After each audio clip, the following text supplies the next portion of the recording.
There's another one you don't want to hear. Frankly, if you want. 1, 2, 3, set, go.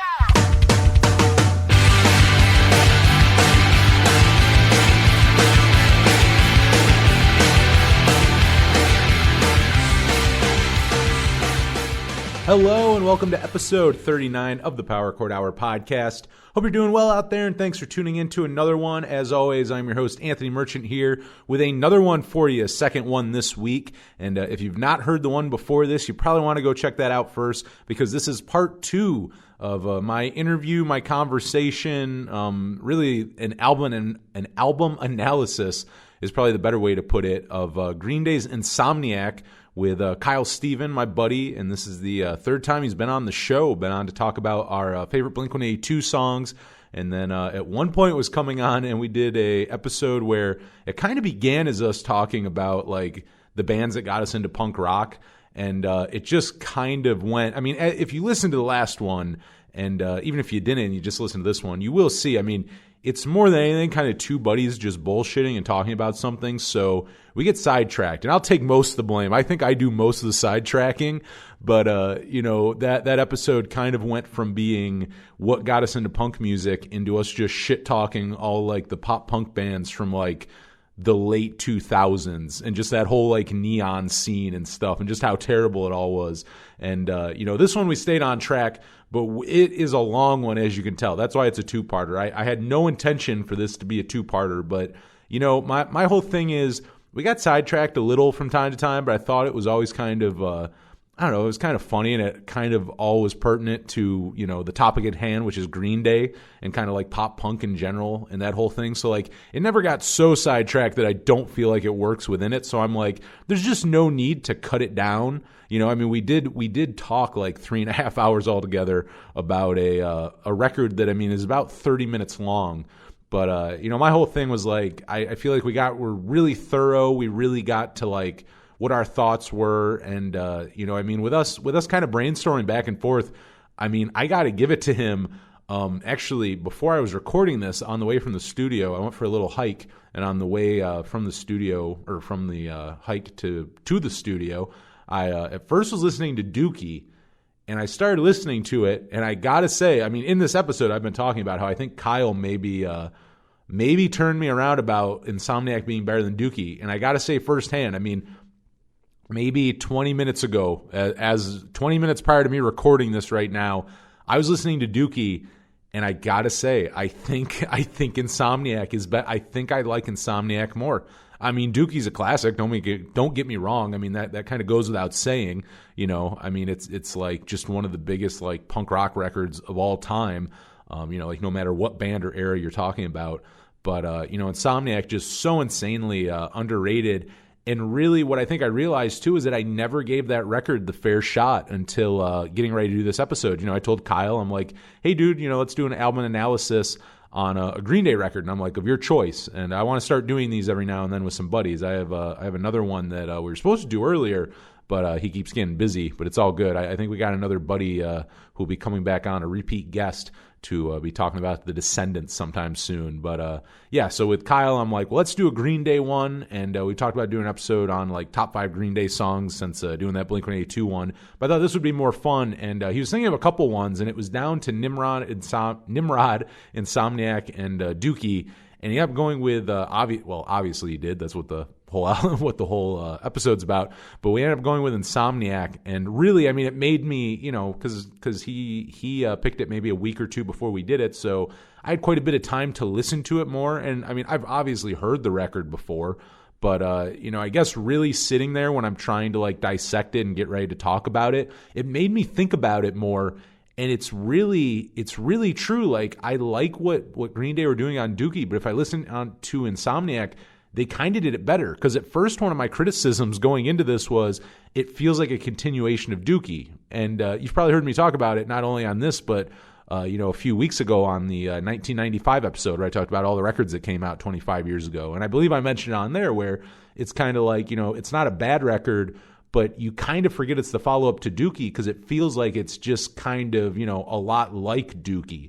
But, as Kyle kind of put it, that it's really kind of Dookie with better production and, I guess really better songwriting too in a lot of ways. I like the more darker lyrics on it the more I think about it. So really my kind of criticism in the beginning, Kyle kind of turned me around, I got to say, and now I'm like, I think Insomniac is the better record. And, next time I'm going to put Dookie or Insomniac on, I think it's probably going to be Insomniac. I got to be completely honest.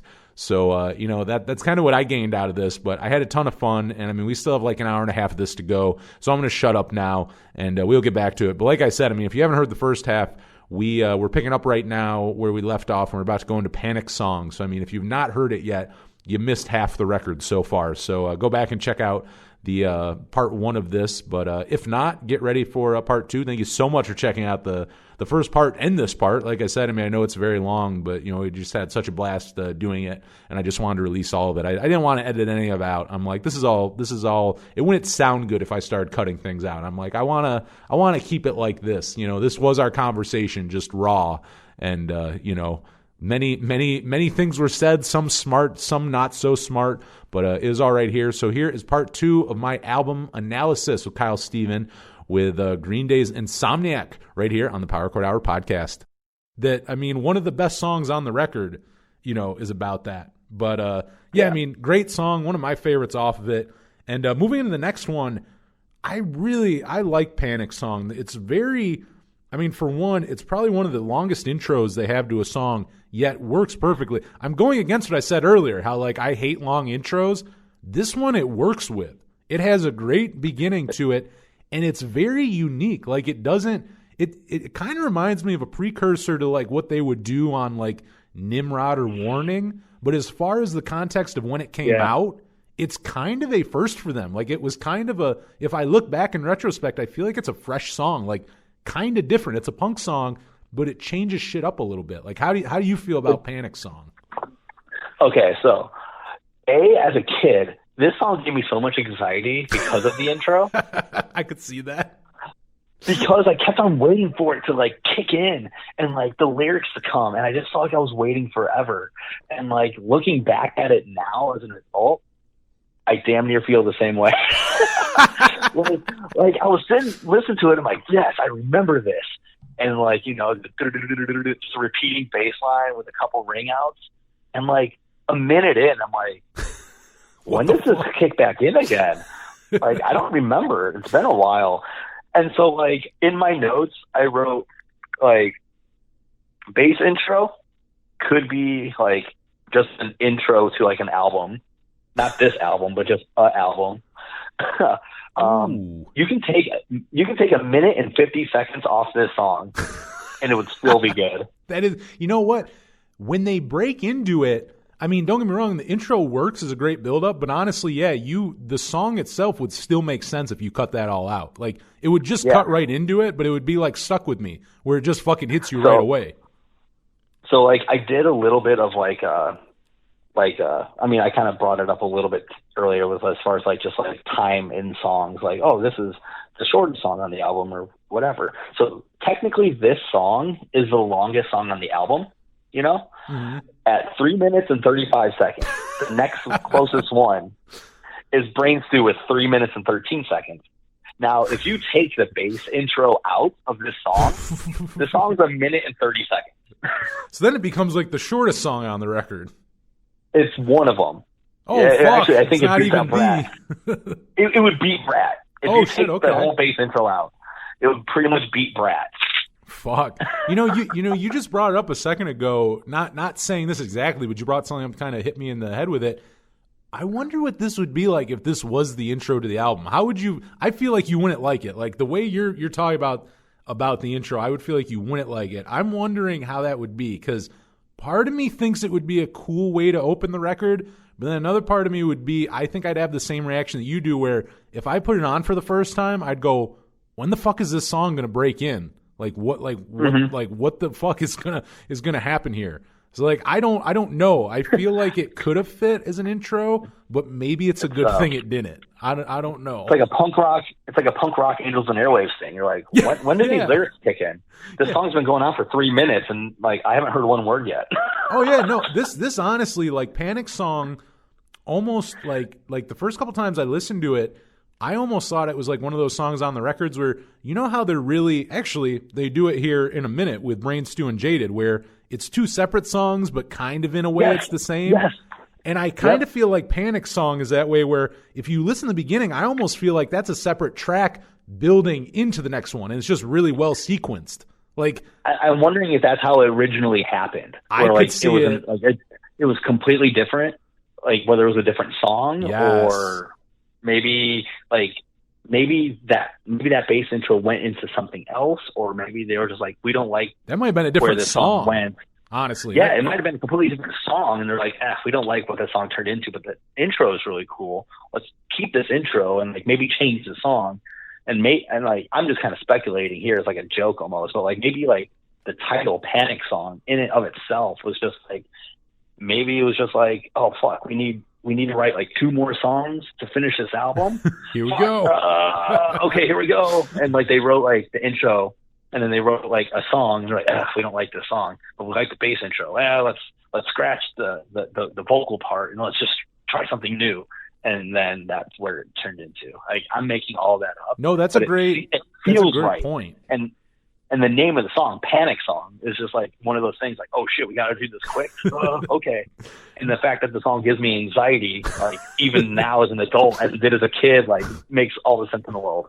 You know what? You bring up a great fucking point. I think now that you say it, I think you're right. It is one of those songs where I would not be surprised if it was conceived out of like 3 different songs. Like it was one of you hear bands do it all the time. There's nothing wrong with it, where you're like, we had this absolutely. Idea, we had this one and this one. None of the songs together weren't very good, but like the bridge of this one was good, the intro of this one was good. And then and I've even done my own fucking songs. Like you end up doing that, and you're like, now you get one good song. You take 3 mediocre songs, put all the best parts together, and if it works well, like Panic Song meshes well together with those.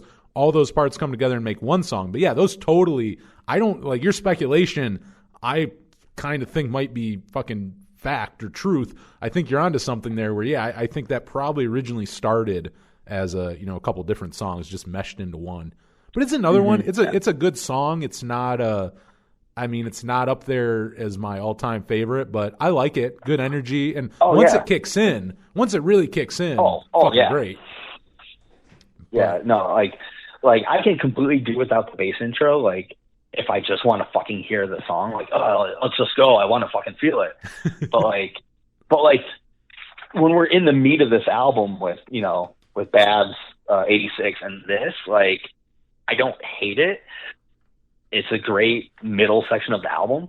It's just one of those like, come on, just get me there. Just get me there. I know where it's going. Just get me there. I just want to be there already. No, that's a good that's kind of a good summary of the song. Anything else on it before we go on to the next one? No, not in particular. Just kind of, I felt like it could be a little bit shorter, and it gave me anxiety. I hear you.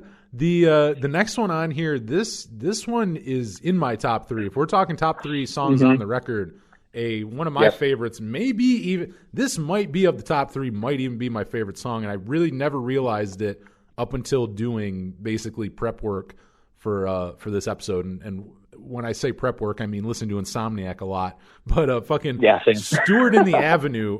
This song, the whole thing. Here's the thing. I was listening to it and I go, it's so fucking catchy front to back, and the verses and chorus mesh so well that you almost don't realize when they go from one another, if that makes sense. The transition is so smooth, you almost don't tell he just went into the chorus. That's how well it fucking meshes. And this probably has my favorite chorus on the entire album.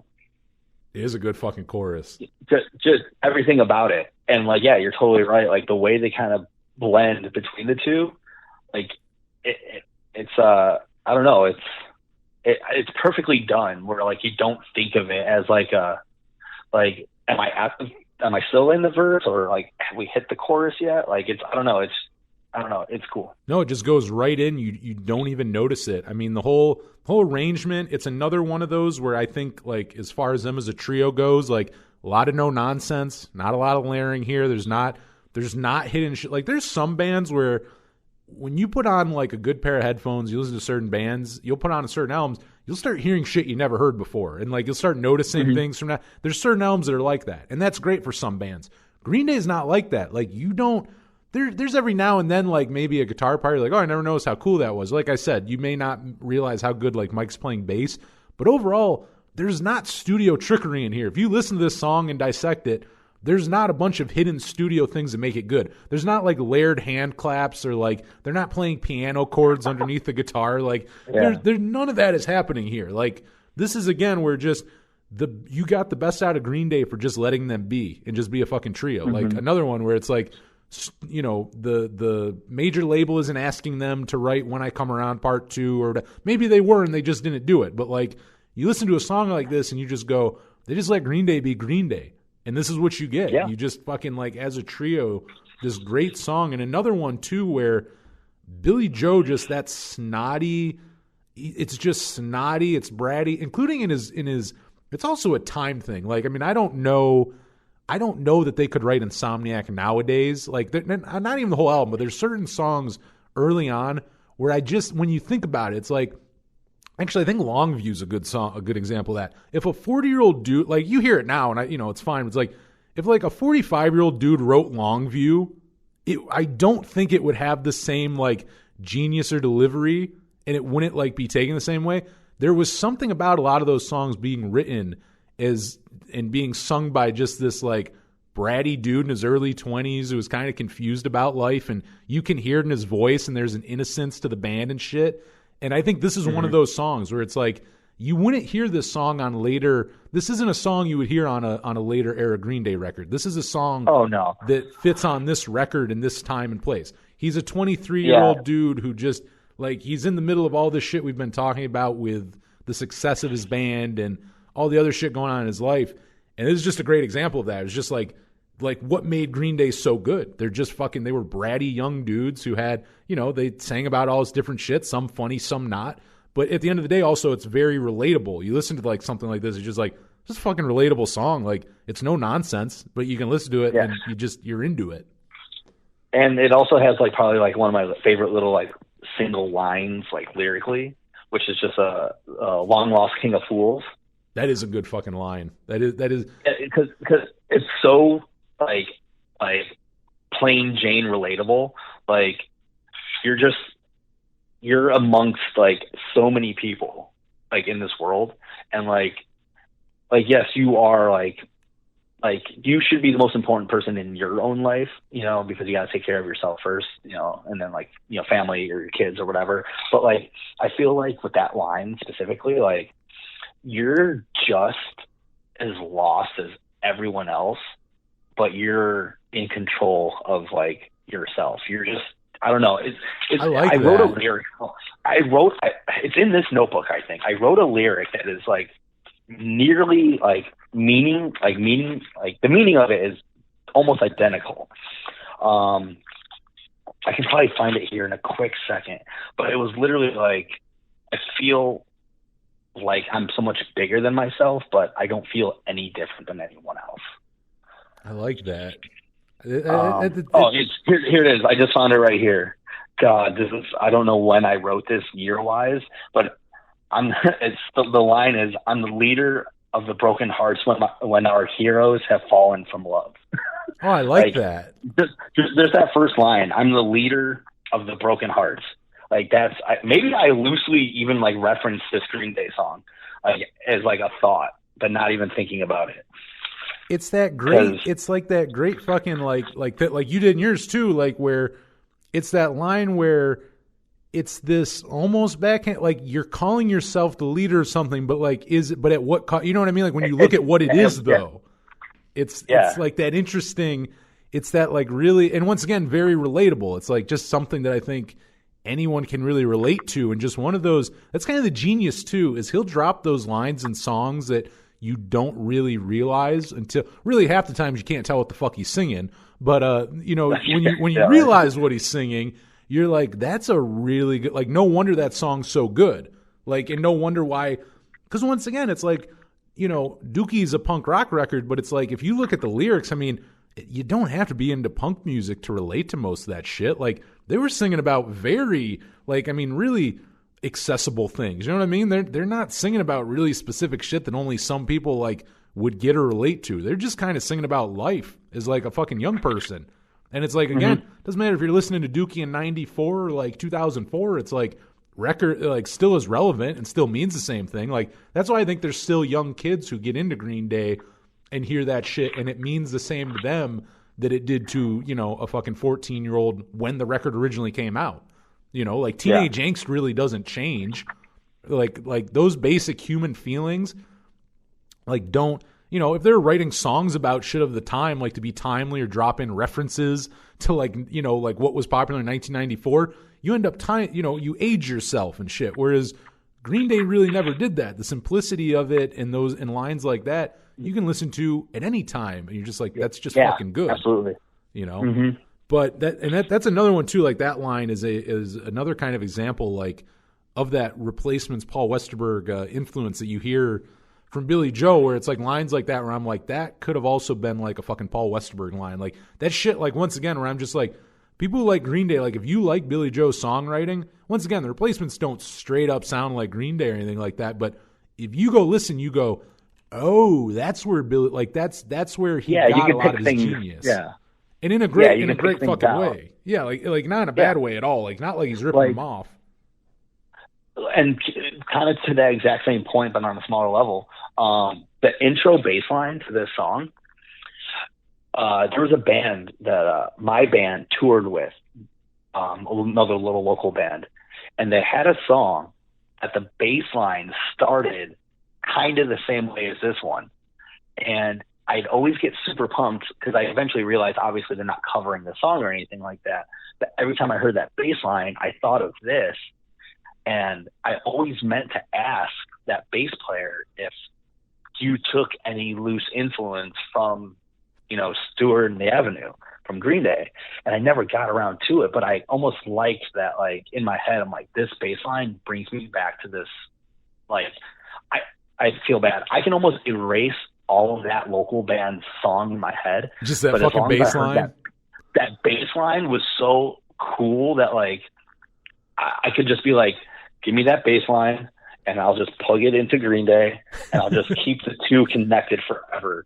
Cause, like, I don't know, it was such a, I don't know, the bass line itself doesn't even sound like it's a Green Day bass line, but there's something about it that doesn't give you, like, straight up Green Day vibes. Yeah, you're right. It reminds me of, like, just a goofy little local punk rock band just being like, all right, let's start this on with a cool, like, fun bass line. And you just hear do do do do do do do do do do do do, and, like, I don't know, that sounds like something like so many bands that, like, either I was a part of or I saw in the scene that, like, that would be a staple, like, in their little punk rock, pop punk, like, the set list was just like the song that has a cool little running bass line and then cuts right in. Oh yeah, and I love that. That's a good way to open a song. Yeah. Oh, it's so cool, but, like, I don't know. I guess it's because Green Day did it. In my head, it's like all these other bands, like, needed to do that because Green Day did it. Oh yeah, I mean, I feel like a lot of bands that, like, there's so many, like, signature. Actually, you think are signature calling card things of bands, but, like, really they were just the one to perfect it or, like, did it on the biggest level. Where you'll always associate to that. Like, you'll always, like, if an intro starts like that, you'll probably always think about Stewart and the Avenue. Like, no matter what, it's just like right away your head goes to that. Like, there's totally shit like that. Yeah. And that's what their song did, like, the band that we toured with. Like, not just that, but it sounded so close that I couldn't help but get excited to hear that song, even though I knew it wasn't Green Day. That's fucking no. That's very cool. And I mean, I don't know, as far as the song goes. I mean, any other things? It's another one where I'm just kind of like, it's like one of my favorite songs off the record. Like, it's just fucking solid. I don't know what else to say about it. Yeah, no, like, we kind of covered everything. Like I said, it's got my favorite chorus, just vocally and just the way it, you know, just how it flows. But yeah, it's got, like, one of my favorite lyrics. It's just one of my favorite songs on the album. Like, there's no two ways about it. Oh, 100%. And, you know, I mean, I guess as we're going on here too, the next two songs, for even time's sake, I will say, maybe we kind of mesh them together. This is Brain Stew and Jaded. I mean, they kind of get like I don't know whose idea that was yet. Well, they fit well together. That's probably why. But like they will always be connected. They will always like. Do you think of one without the other? Like I don't. Like no. I was thinking about this today. I don't think Jaded works that well without Brain Stew before it. Maybe it's because I've heard it that way for so long. But like if you just play Jaded by itself, it sounds like it's missing. Like it sounds like half of an idea. No, 100%. Like occasionally, like I'll put Green Day like on like a shuffle or whatever, and like Jaded will pop up by itself, and it's just like it sounds fucking it takes weird. Me a second to it takes me a second to like, wait, what is this? Oh, it's Jaded, okay. But like I don't get the same energy from it because Brain Stew builds it up so well. It really, because Brain Stew's like Brain Stew really what they work with there. It's a very like mid-tempo song. It's not fast, but it's just. This is, and Brain Stew, like I was talking about earlier, this is where we'll get into where, like, this is the one song on the record, Brain Stew, not Jaded. Jaded, they go back to just fucking straight up, just a trio kind of thing. But on Brain Stew, they are kind of layering things. There is not, I don't want to even say studio magic. It's not like the whole song was fucking built, like, in Pro Tools. But, like, there is more shit added into there where it's layered and kind of adds to it. But that's not a song where the driving force is the tempo. There's other, like in Jaded, the driving force is it's a fast fucking song. Like it hits you fucking that 1-2 punch. Whereas with Brain Stew, it's fairly, it's like mid-tempo. It's definitely slower than Jaded, but it just has that heaviness that works really well where you don't get bored with it.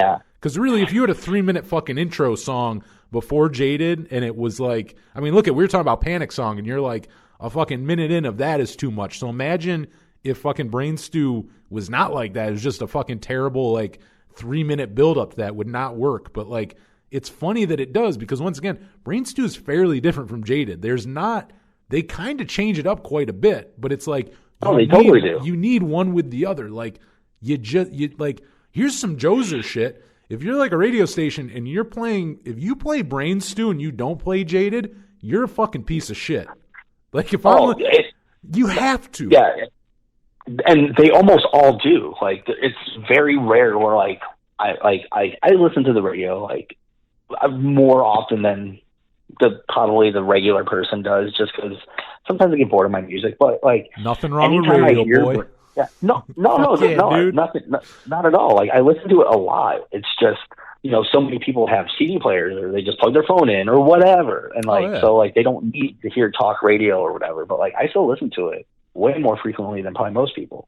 But like anytime Brain Stew comes on, there's only been a few times where they just kind of cut it off before Jaded. And in my head, I'm like, why isn't Jaded playing? Like that's the song. Like it's not Brain Stew by itself. It's Brain Stew and Jaded. So when they play Brain Stew and it just cuts off, I'm almost annoyed because like, well, hell yes. You kind of, it's like having a peanut butter and jelly sandwich, but you're only eating the jelly. Fuck, dude, that's a good analogy. That's a solid fucking analogy. Maybe it's because I like peanut butter and jelly sandwiches, but that's a good fucking analogy. Like, I totally get what you're saying. Shout out to that shit. But like, it's funny because what you're saying is absolutely, like, if I hear Brain Stew and you don't play Jaded, I go, where's the rest of, like, where's the ending of that song? And then if I hear Jaded without Brain Stew, I go, where's the beginning of that song? Like, something's missing for both of them. It's just funny because, like, there's not tons of songs out there that I feel like have this, that, like, it doesn't matter what band we're talking about. Green Day is, like, one of the few that, like, that just pops in my head. Like, if we're talking about one, we got to be talking about the other. You have to have them both. Yeah. And something I just learned about this song, literally doing this research, I found this out yesterday. So this is, like, brand new information to me. I did not know that this song got banned during like the big 9/11. Oh, is it on that list? Ban. It's on that list. Fuck, I didn't know that either. Like, and I just made reference to this list like not even a week ago to a coworker when I was telling him, like he was singing that fucking "Let the Bodies Hit the Floor" by Drowning Pool, and I'm like, hey, that's funny. I remember when that song was banned after 9/11. And he's like, was it really? I'm like, well, listen to the lyrics. He's like, oh, yeah, that makes sense. Definitely. And I was looking some stuff up for the song, and like on the Wikipedia page, it like had a link for like, songs that got banned after 9/11. I'm like, no way. Like, really? It's a really big list, too.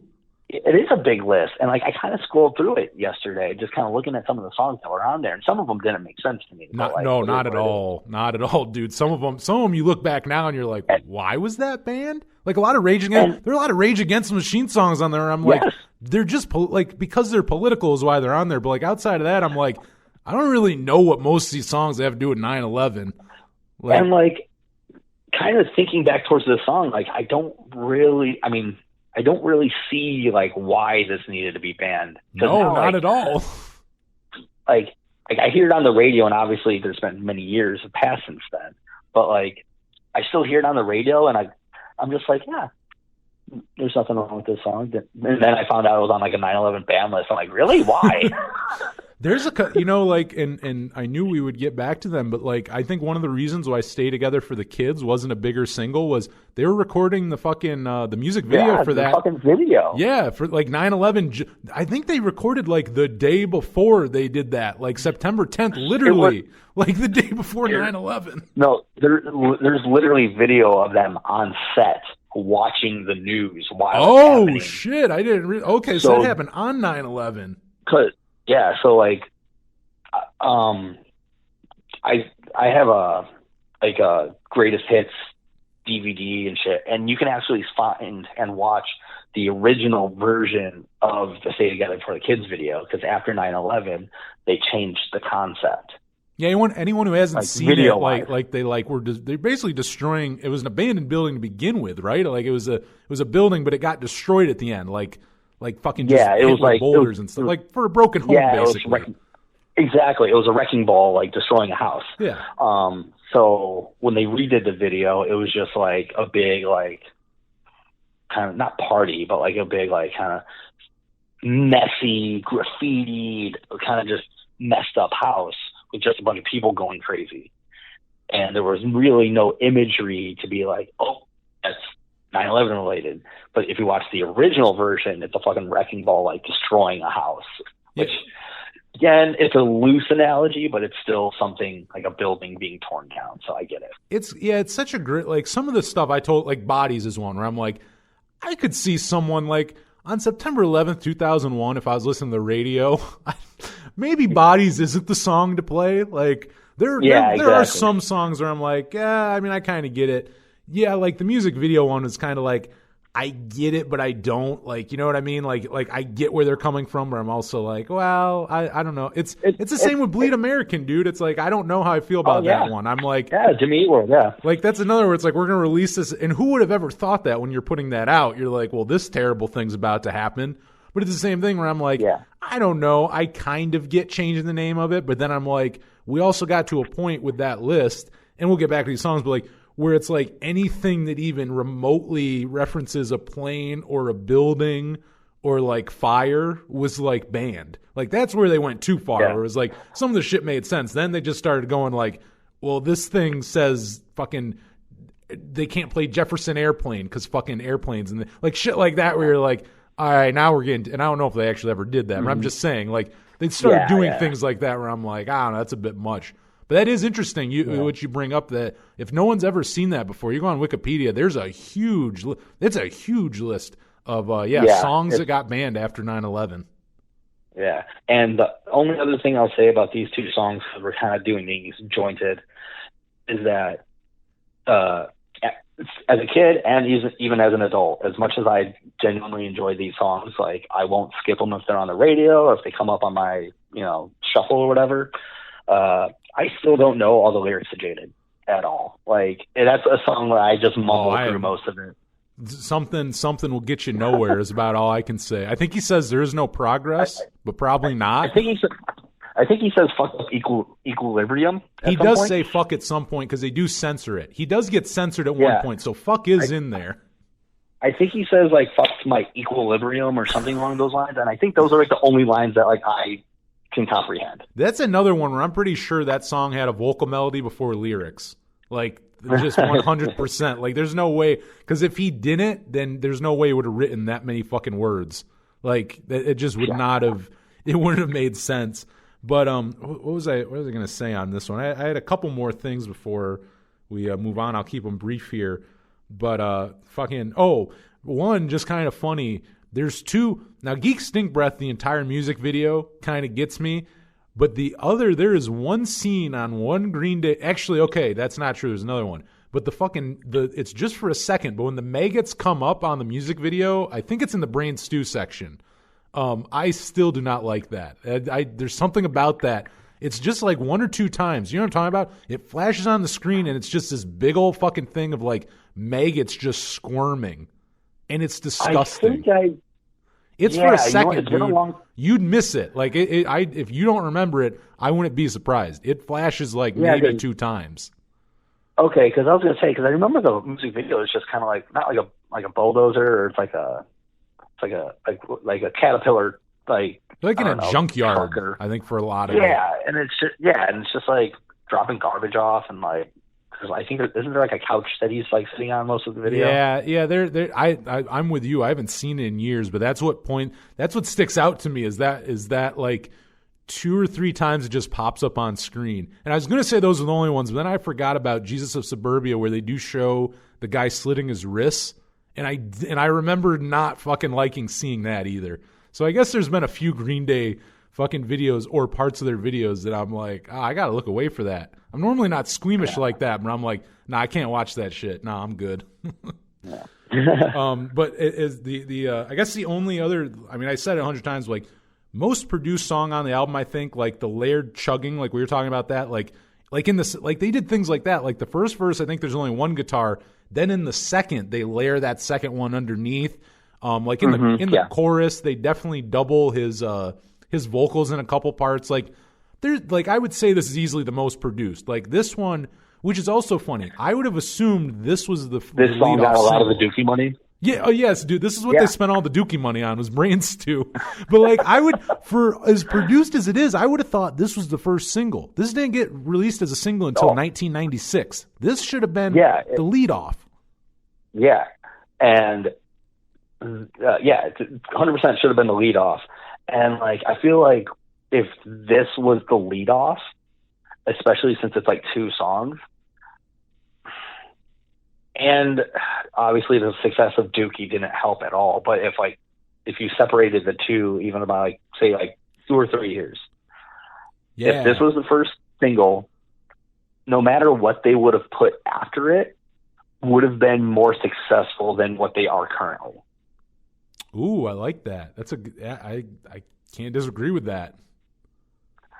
That's again, we have to do a little. We have to do a little, time manipulation as far as like, give Insomniac an extra year before it comes out or whatever. Obviously we're doing a lot of time jumping. No, but that's a good fucking question you pose. Like, would it have been like maybe it would have been fucking huge. Like who knows? It's one of those things where like the littlest things. And I think it would, because it's funny, because we were talking about earlier where it's like, I don't think much could have saved this record as far as mainstream success, but the one thing I think it could have is maybe time. Like, I don't know that putting a record out the next year was the smartest move. Yeah, it very well could have been just like the label trying to get something while it's hot. Yeah, and it probably was. I mean, Punk 94 was when Punk broke, so they're trying to make as much money as they can off that. Yeah, and like the fact that like an album that Dookie came out on a separate label, right? And Insomniac, correct? No, I think they're both on. I don't know if it's it might be Reprise they were on. I'm trying to remember. You might be right. Yeah, you know what? You might be right. They were actually, dude, to be honest, like because they were on Lookout Records, obviously, for the first 2, but I think they were on like the same label up until like a few records ago. Like I think actually, and here's the other reason why I think that's true too. Because Uno Dos Tres and were their last ones on that one, and I think that may have been part of why they did 3 albums, was to fucking one of those things where they were trying to, for contractual obligation, like, we need 3 more albums from you. I may just be throwing this out here, maybe I'm putting out conspiracy theories, but I think that's part of why they did those 3 records, was to get out of, or at least end the contract. I think they had a really long fucking contract with whoever they were with, Reprise or Geffen. It was one of those. Yeah, probably Reprise.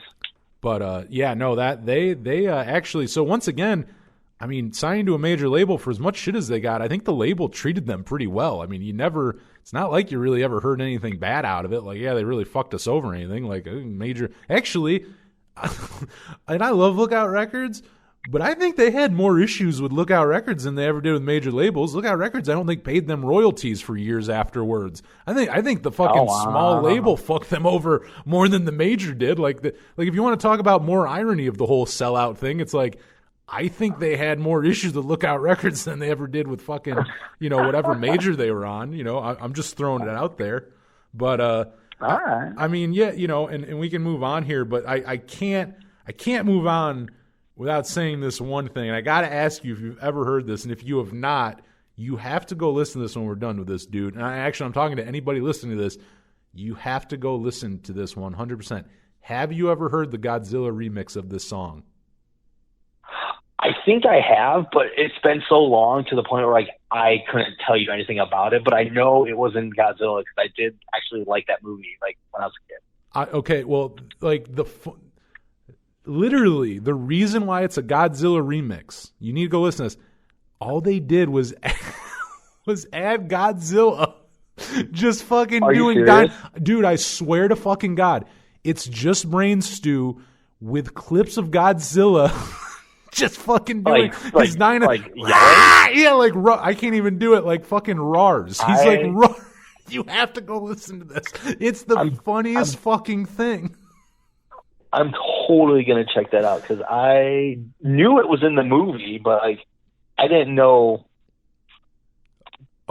why it was considered a remix. I forgot it was in the movie because I do remember seeing Godzilla when it came, fucking 2000 when it came out, and goddamn, I remember. Do you remember the hype around that? Like, there was so much about it, and I had never heard of Godzilla before that. But anyway, I won't go on another tangent.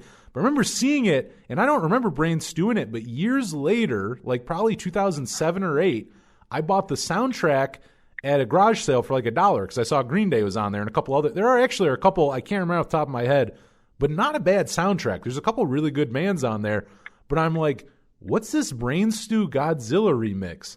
And I play it, and I started laughing my fucking ass off, dude. I started showing all my friends. I'm not kidding you, people. You need to go. They didn't change anything. Not anything. There's nothing different with the song. There's a fucking dinosaur roaring throughout it. If you've ever listened to Brain Stew, I mean, here's the other Joser shit. There's no Jaded on it. It ends. It's just Brain Stew. Yeah. But anyway, like, if you ever heard Brain Stew and you're like, you know what's missing from this? The sounds of prehistoric fucking animals screeching. You need to go listen to the Brain Stew Godzilla remix. You know what it's really missing? Yellow Wolf. Oh, fuck yeah. Oh, shit. Dog, you got me there. I was not expecting that. Damn, dude. That's a real throwback. Okay. I just want to be done with this already. Okay, dude. That was fucking good. All right. Oh, shit. All right. Moving on. You got me with that one. We're getting the last couple songs here, and we'll, just kind of go through them here. But Westbound Sign, what I wrote for this, I think this would have fit better on Dookie. This is a good song, but I truly think this would have made more sense on Dookie. I don't know how you feel, but not a bad song, would have fit better on that record. And then let me ask you this, with you saying you would put it on Dookie. I'm not saying you thought this far into it, but I have. Ooh, I probably have not. Okay, that's okay if you don't really have an answer. It's okay. The placement of it? You would have put it, yes. The only thing I can say would be the second half. I know it would be in the second half. I don't know exactly in between what, but I will tell you it would probably be in like the last 4 or 5 songs on the record, which it would just be side B. Yeah, so basically you're putting in relatively the same placement that it is on this record. Yes, I would. Essentially. I can say this easily should have been the last song on the album. Between this and Tightwad Hill, just because it's the same thing. Either one of these songs probably should have been the last song on the record, in my opinion. You think so? Like they're fine songs, but like I don't know. The Westbound Sign for me is pretty forgettable. I could see. I mean, because once again, like I like it, but I am also calling it a song that should have been on another record, like kind of a Dookie throwaway. Yeah. I mean, again, I don't hate it. Like in songs that like I genuinely dislike, and like songs from like Green Day specifically that I don't like this doesn't even hit the bottom of that list, but it hits the bottom of this record for me. That makes, dude. I was whatever song I can't even remember now, but I was talking about it earlier. My least favorite song on Insomniac is still not a bad song. Like I still like it. It's just not my favorite on that record. It's kind of the same thing. It's like it's not a shitty song. It's just not. It's not career defining. You know, it doesn't hit you like 86 does. And the funny thing is that like for me, going back and listening to this and being like kind of giving it an extra shot, all that really came up for me was just like I feel like my band, like one of my first bands, like wrote this song kind of vibes. like it's that like I don't know. There's really nothing to it, I guess, for me. Like and No, how I see get it. what you're saying. It's just again, I don't hate the song. It's just it's on this album, bottom of the list. But like if I put every Green Day song I've heard, this wouldn't even crack like my bottom 10, 15 songs. Oh, I 100% would agree with that. But like this whole album wouldn't hit any bottom tier of Green Day songs. Oh yeah, no. But I mean, if you're talking in the context of the record, yeah, you know, it's one of those things. And really, I mean, you brought it up, and I mean, do you have anything else to add to this one? Because if not, I mean, you kind of are transitioning into the next one pretty well. I mean, I don't know if you have anything else to say for this one. Not necessarily. It's kind of pretty much it. But I mean, like you were saying about like ending the record, and like with Tightwad Hill, I guess you kind of put it. I didn't think of it this way, and it's funny because this is how I worded it. I wrote something down that I think kind of has to do what you're talking about. But I said I like this song, but what I like about it is it's a burst of energy at the end of the album. It's not a special song per se. It's nothing that super stands out. I just like it on records where the second to last song, this is where I'm different from you though. You're talking about one of those ending the records. What I like is the second to last song kicking you in the dick, and then kind of, I don't know about pulling it back. I mean, Walking Contradiction isn't like a fucking ballad or anything like that. But I like records that kind of do that. The Ataris did that with End Is Forever. The second to last song, Song 13, is like the fastest, shortest song on the record. Substance-wise, it's far from the greatest. But I like that that's there before it takes you to the outro. Like I like that they kind of pump you up again before it ends. It's almost this false start, and I feel like Tightwad Hill does that. You're at the end of the record. There's only one more song after this, but the energy of it kind of picks me up where I'm like, it kind of reminds you what you liked about early on in the record. It's one of those fast songs, but it's not going anywhere. Like this is it. Like, and I like that though. I kind of like the placement of it. Yeah, no, like and this song specifically also has like one of my favorite lines of the record on it. And the energy is totally fine. I'm not putting it as the last song because of its energy. Mm-hmm. Maybe it's just because, and I'll just kind of just quickly say this. I feel like Walking Contradiction completely should not be the last song. Dude. Like, I feel like that should, like, I think it's a really good song, but because of Tightwad Hill, like, eliminate Walking Contradiction as the last song, and I feel like the energy of Tightwad Hill can end the album for me right there, and it leaves me wanting more without like thinking like, oh yeah, Walking Contradiction's next. It's almost like Tightwad Hill should lead me into Nimrod. Ooh, I see where you're going with that for sure.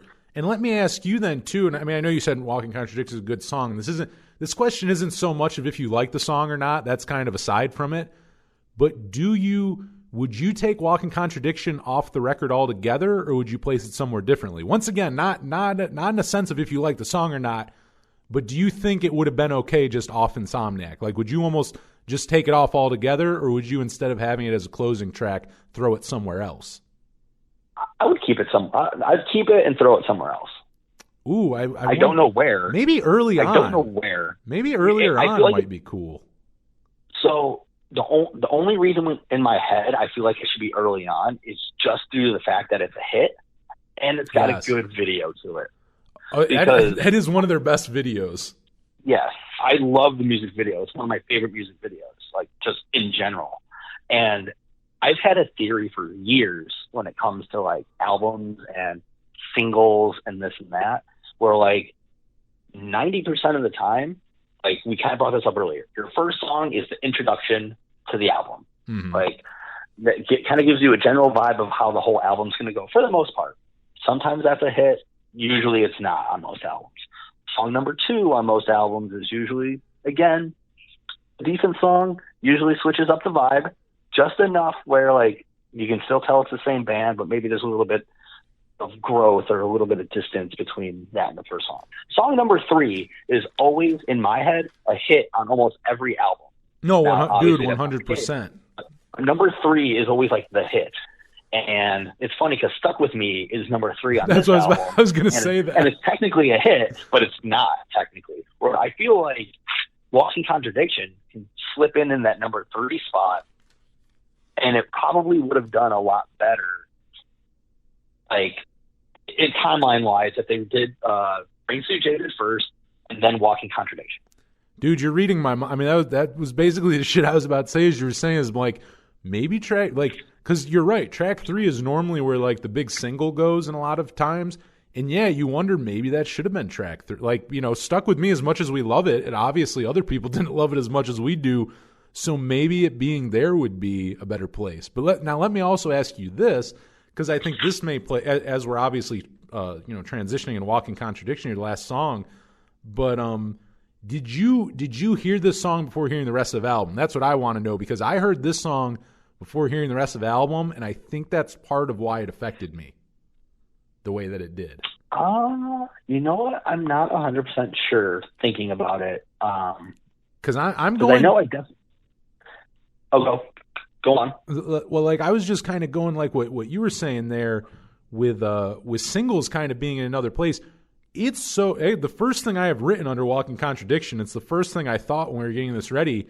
I forgot that was the album closer, and I'm like, singles are almost never, like, that's fucking weird. You almost never see that. That's not normal usually. Like the album closer's not, and this is the first song that I heard off Insomniac. So this is why, while I do agree with you, I feel like that's why I come from it that way, and that's why I was wondering if you did as well. Because this is the first song I heard. I associate the music video with it. Like, and actually, to be honest, I a lot of times think of Nimrod when I think about it. I also feel like, and which I guess maybe that's why it closes it, because I guess it does make me think of Nimrod. So it's going into that. That makes a lot of sense. You see what I'm saying? Because yeah, like it does make me think of that record. Because 100%. Like Walking Contradiction and Nice Guys Finish Last. Like, yeah, dude, that's exactly what I thought about. I sometimes forget like what one's on what album, because sometimes I feel like they're both on Nimrod, and then like I'll put on Spotify and like Green Day would play and Walking Contradiction pops out. I'm like, yeah, good song, good video. I see the Insomniac album cover. I'm like, oh yeah, that was the last song, wasn't it? That makes sense. You know what? I'm starting to think this is going back to us kind of speculating here, but like I bet that was one of the last songs they wrote for the record. Going off what we're saying, how it sounds like Nimrod, I bet that was one of the very last songs they wrote for that album. Like it had to be. It's foreshadowing. Yeah, like totally. And what's really funny was that like one of the little notes that I wrote here, because I genuinely like the song, even though it's like a hit with a music video that I really love. It's another underrated one though. When the fuck do you ever hear it? But I wrote, it's a ballsy move for a hit to be a last song. No, dude, 100%. Like, which also goes back. This was kind of a market. I guess when you think about it, this was weirdly marketed. One of the singles are the last songs on it. The first single is about crystal fucking meth, and the video is the guy getting his tooth pulled out. You have Brain Stew, which ended up being one of their biggest singles of all time. That got released a year later and was like the third single, almost an afterthought. And then they and even though Brain Stew and Jaded work so well, you also have this like weird double single. Like it's a darker album than the one before. Like when you start thinking about it, maybe us dissecting it really does kind of like put in perspective of why maybe it didn't work as well. Like these are a lot of big no-nos if you're trying to make a record that's huge, a lot of these are no-nos, and one of them like that, like Walking Contradiction being which I guess the fucking, the song title works with it. I mean, the whole album's kind of a contradiction of that. Like, you're this huge fucking band, but we're kind of contradicting all of that. We're not doing what everyone, thinks we should do on the next record. The follow-up, like, we're kind of contradicting ourselves, and we're doing the opposite and shit, Yeah, and it not only was it the last song, but it was also the last single released off that album with a video. So like, it's almost weird that like it's the last song, it's the last video, and like we just said, we kind of confused the two as far as like, was it on Nimrod or was it on Insomniac? Like, well, the other thing mix it all up. No, go ahead, man. Oh, I was just gonna say, like, because we mix it up, like, as far as like hit wise and like timing wise, because like Walking Contradiction came out almost a year after Insomniac came out. Yeah, it's fucking crazy. And when did just because I don't know off the top of my head, when did Nimrod come out? Was it 97? Yeah, I think that. Yeah, that one they 96? didn't do the. No, they didn't do the. Because I looked that up afterwards. Yeah, they actually waited a year or so after. So yeah, that was 97, I think. Which is the other funny thing. Green Day really, besides this one time of doing Dookie and Insomniac next to each other, they normally take a few years, like sometimes more than even the usual 2-year album cycle, like including later on. Like they just kind of put shit out now every few years. They might do singles, but like this was like the only time they did that. If you look at it, like I guess maybe Kerplunk. Maybe the first record in Kerplunk came out like a year in between, or like maybe one was like 88, the other was 89 or whatever. But they really didn't do that the rest of their career. I think maybe they learned on this one, like take your time. Yeah, right. Yeah. But the other thing too, which you talking about, it kind of brings up what we've been talking about the whole time is how dark this album is, and I think why we mix it up with Nimrod is. The music video is the funniest one. Like, it's not dark like the other ones. It's actually humorous. The song is, even though it's not like a funny song per se, it is more lighthearted than a lot of like, really, when you look at it, that's a fairly lighthearted song to end on. Like, oh, absolutely. And it's the one, like, as a kid, I related to the most. It was lyrically very understanding, but also, like it made sense, like being like a quote unquote walking contradiction was something that like I related to very young in life.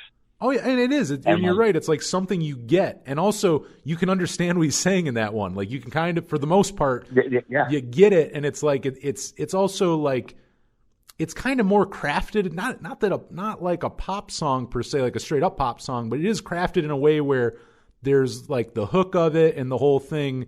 I mean, like he's doing, like the contradicting yourself and stuff. Like the whole way that he wrote that song is just more playful and like more lighthearted than the rest of it, which totally more relatable. Like totally another one where like I don't know that should have been the lead single off of it, but I don't think that should have been the last one. Like that should not have been released a fucking year later and as like almost as an afterthought too, which also might be why it suffers, because that's another one.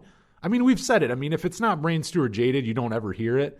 But like that one never gets fucking radio play or fucking like, I mean, it's, you really don't say video play anymore because fucking MTV hasn't played videos in decades. But like even when they were, I never remember seeing it. Like, even when MTV and VH1 were playing shit, or even Fuse, like Fuse would be the only one. I'll give Fuse some credit. Like that was the only one you would watch that may play like some, like once again, like they did play like the 10-minute Jesus of Suburbia video, and they would play like some of those ones off Nimrod or Insomniac or Warning that you really wouldn't see on like MTV or VH1. So I will give them credit for that. But overall, yeah, you don't hear Walking Contradiction on the radio. That you just really don't.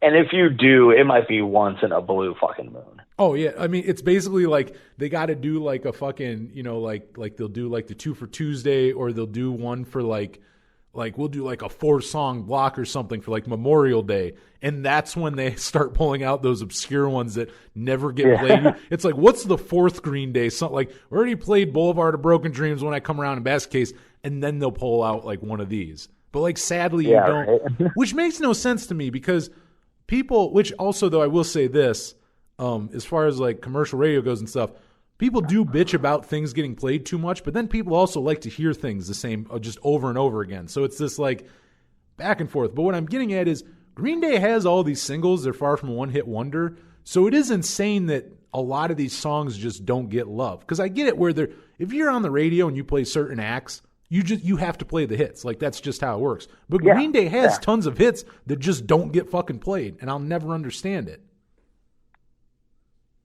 It's just it's a bummer. Like, we said it, we're beating a dead horse, but like those 3 records in between Dookie and American Idiot, like those singles are so unappreciated, minus a couple of them. Yeah, no, like they kind of like I kind of brought up like a while ago, like when we were like even loosely talking about this, like when I was a kid, like I always thought that Nimrod and Insomniac technically came before Dookie, just because of the sheer popularity of the album and the hits. Oh yeah, you would totally think that. I mean, another one I mentioned Offspring with Ixnay on the Hombre earlier. Smash sold like 11 or 12 million records, and Ixnay on the Hombre I think might be platinum. Like, we're not talking about a little drop, we're talking like 11 million copy drop. Like, like one of the, and same with Green Day, where like you look at the drop of that, where like Dookie's selling 10 million records, and this one sold like 1 or 2. Like, that's a huge, like, it's funny because still that's a large amount of people. Like, it's not like Green Day were still playing big places and shit, but like their popularity did drop, and like they weren't selling like that, and that is a big drop if you're thinking about in millions. Like, from 12 to 2 is a 10 million drop. Like, that's quite a bit. You would definitely think it totally makes sense why, because I kind of think that too. Like, they seem like they'd be pre-Dookie, just commercially wise. You would just not think that was the follow-up. Because I'm even looking at it right now, just kind of can really see, like, so like looking at the singles from Insomniac and like even just like their positioning on like the singles and like the charts and stuff, like on like basic like radio airplay, I guess, of sorts, like the highest rated song technically was Geek Stink Breath, like on average, as far as like peak positions on the charts go. Like it beat out Brain Stew on average, but like the US, it says right here, US airplay, 27th Geek Stink Breath, where Brain Stew was 35. Really? Which makes no sense to me if you really think of like how differently those songs were received. But then like you go to like albums like fucking like Dookie, and you look at like their singles and their charts, like Dookie had 3 number 1 singles. Well, that record, like fucking like that is like Nirvana 3 years earlier, where like major labels afterwards were just signing anything. It sounded like that was their base. Like, sign anything sounded like Green Day. Like, that's who they were referencing. Like, when signing bands, like, we want the next Green Day. Like, and you got to be big to do that. That's the same years later when Blink-182 did it. We want the next Blink-182. Mm-hmm. Like, when you're that band, like, that's fucking like Dookie was so fucking massive. Like, they were culture. That's why I keep saying culturally, because like we're not talking about like a bunch of punk kids liked it. Like, everybody liked it. Like, you would hear that on multi like different genre markets for like radio stations. You'd hear it and like, once again, punk was not huge at that point. I mean, Nirvana came before it, so you did have grunge. Like, it's not like fucking power chords and shit weren't on the radio, but like Green Day was something different. Like, that really was just a Lookout Records pop punk band, like the Mr. T Experience or the Queers or Screeching Weasel or fucking Crimpshine or any of those bands from that era. Like, they just came from that, you know what I mean? But like, they just got so fucking massive, like Dookie to another level.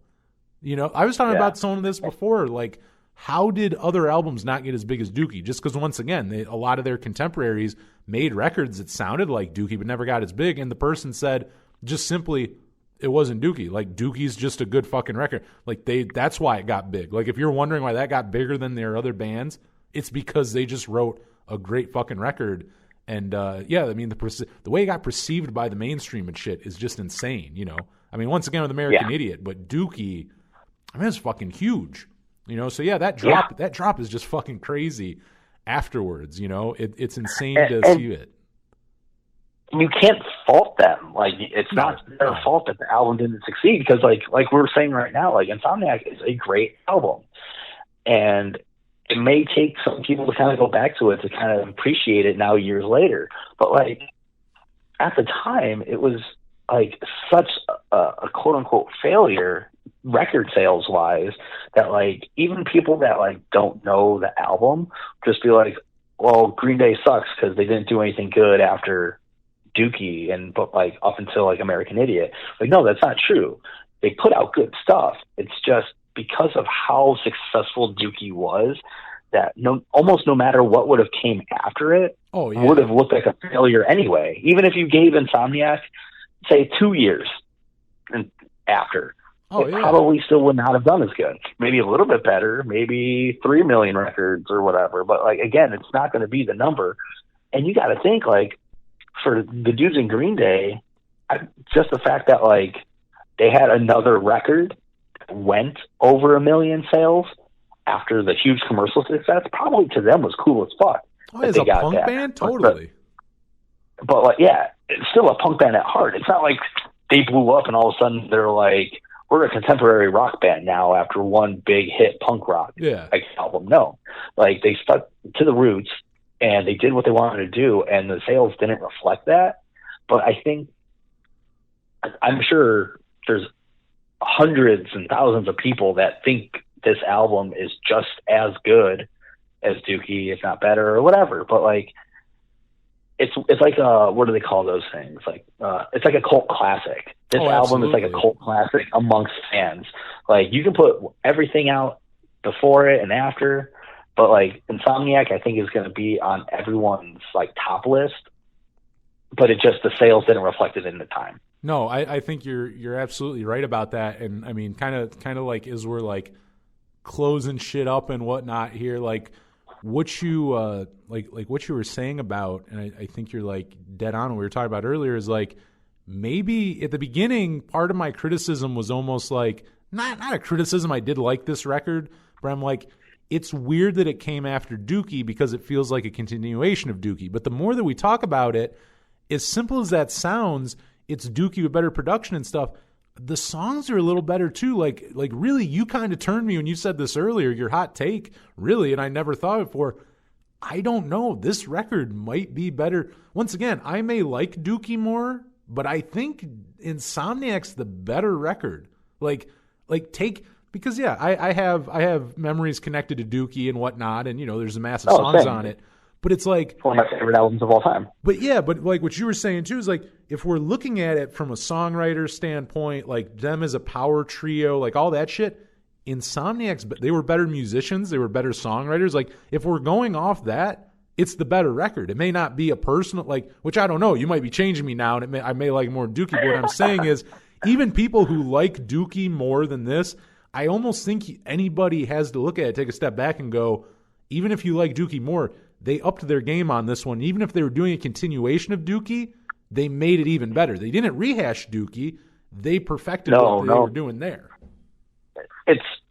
I've said this about other albums, but like with these two, and I'll almost throw Nimrod in there as like a third, just because I feel like it just works as well. But there's not many albums, like sophomore albums, to a hit album, that fit so well together.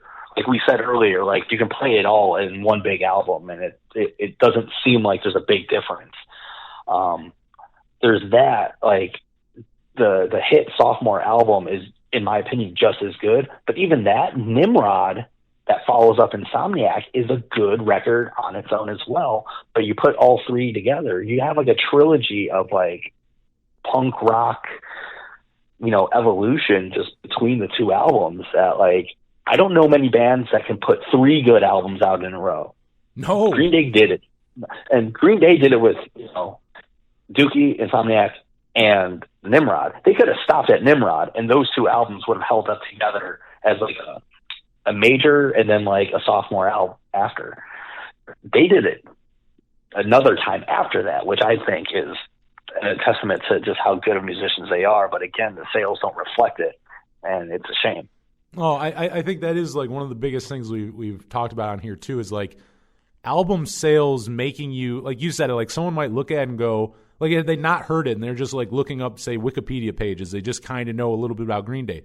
They'd probably look at that and think it's not a good record because, like you said, like the drop in sales.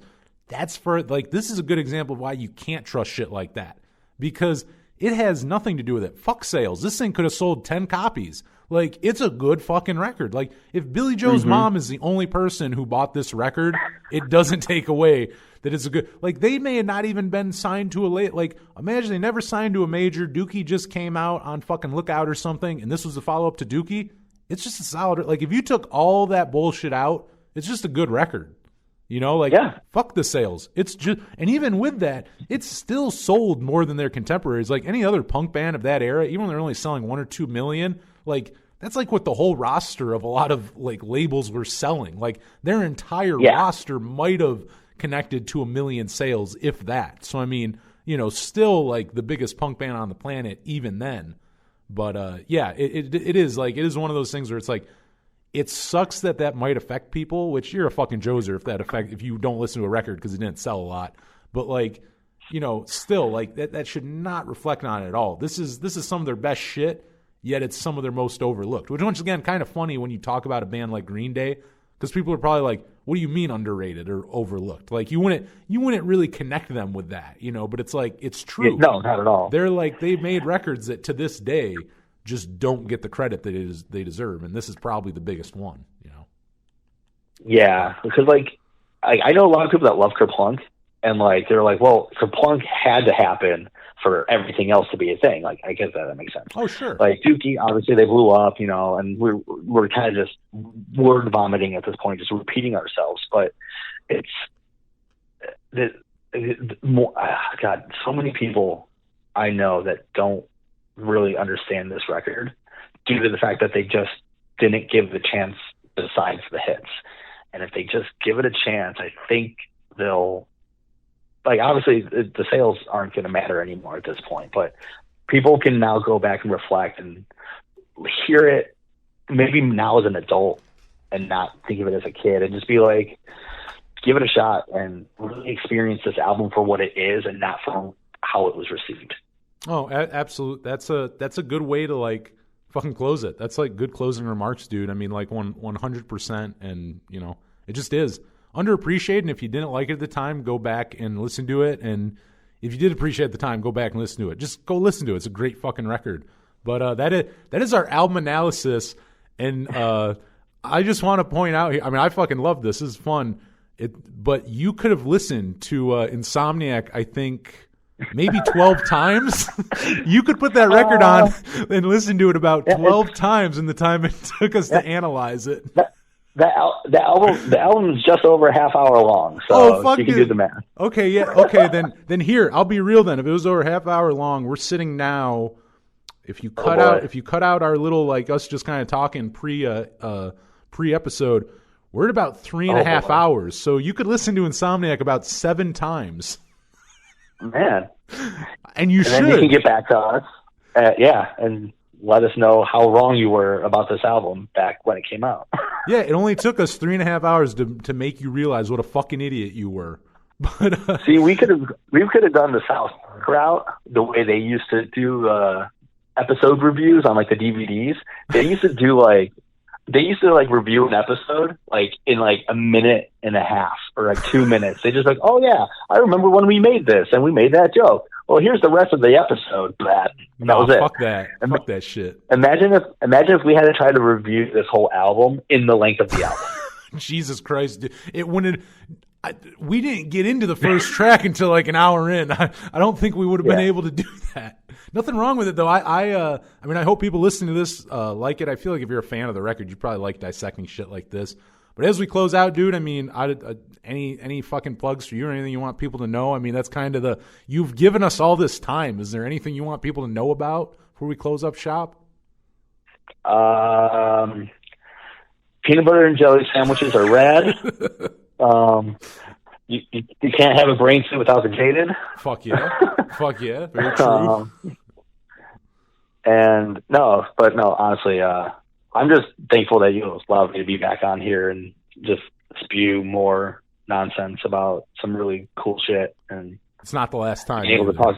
Yeah. Oh man, awesome! But being able to talk about this album is an album that like I genuinely enjoy, and I'm glad I got to revisit it in full as an adult and appreciate it even more than I did when I was a kid, because I can just dissect it more and appreciate it like to a completely different level. I'm happy you picked the one you did too. I feel like if I mean, don't get me wrong, every episode we go on, I mean, we're just good at this. We fucking have some shit to say, but like, I'm kind of happy you picked the one you did, because the more I think about it, like I know originally you were going between this, Nimrod, and Dookie. If we did Dookie, I don't know that we would have had as much shit to talk about. A lot of this stuff didn't pertain to Dookie or Nimrod, really. I mean, a lot of this is very Insomniac. It's a very special record in a lot of ways, and I think it was a very good one to pick because there's a lot of different shit to talk about, even just outside of the music. There's so many like fucking things around it that there was just a lot to get into, you know? Yeah, absolutely. But yeah, that is our shit. Like Kyle said, go eat a fucking peanut butter and jelly sandwich. And if you want to follow us at Power Chord Hour on Instagram, Twitter, YouTube, Spotify, all that shit. That's like my little plug. And email us. Like, I mean, if you're listening to this point, for one, email me. You get a free T-shirt, powerchordhour@gmail.com. If you listen to almost 4 hours of us, I'll give you some free shit. And let us know how you feel about this. Are we fucking idiot? Like, all your takes are wrong. You're fucking morons. Do you agree with us? And I mean, if you were one of those people who were calling them sellouts in the 90s, like let me know your mindset, you fucking Joser. But that's fucking it. That's the episode, motherfuckers. In all of its glory. So thanks for listening.